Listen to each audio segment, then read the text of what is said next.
And now, the best 60-ish seconds of your week.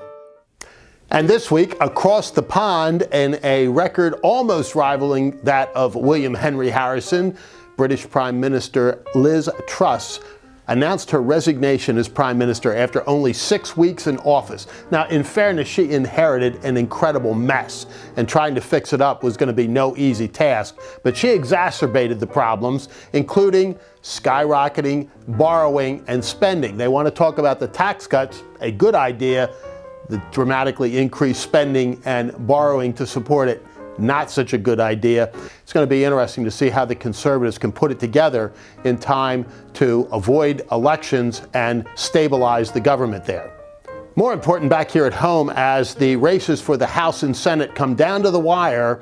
Here in my home state of Pennsylvania, there is scheduled to be the first and only debate between Dr. Mehmet Oz and Lieutenant Governor John Fetterman, the two candidates for the U.S. Senate seat here being vacated by Pat Toomey, in one that really could prove to be pivotal in terms of who controls the Senate come January.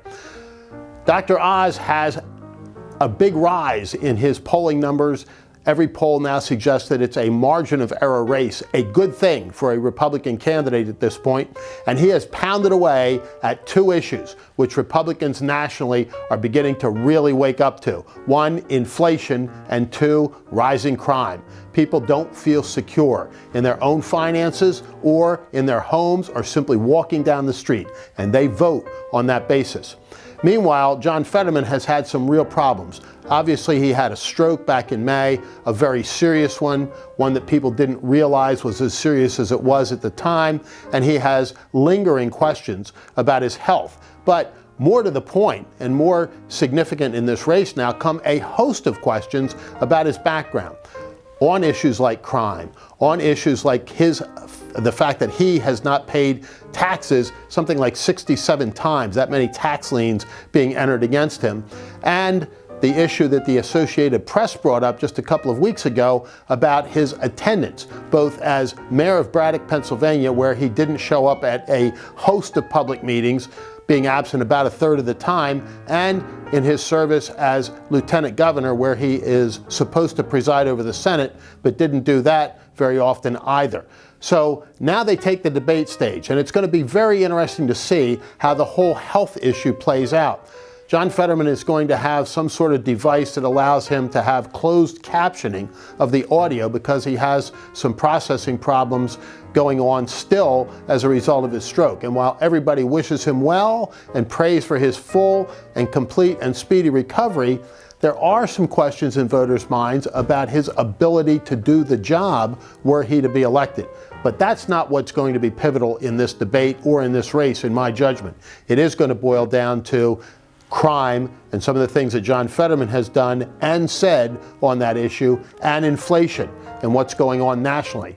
And that's a big boost to Republicans both here in Pennsylvania and across the land. And as Democrats continue to pound away at how extremist Republicans are on certain issues, we have our old friend Stacey Abrams down in Georgia telling us that abortion is an economic generator. Think about that.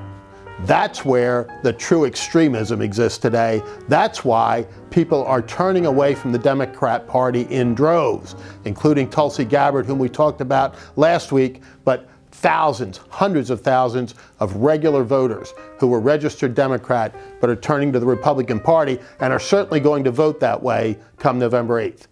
And finally, you'd be disappointed if I didn't mention Major League Baseball, maybe a little NFL football, and even NHL hockey these days, because those Philadelphia franchises are doing great. The Phillies into the National League Championship Series with a stunning victory over the Atlanta Braves.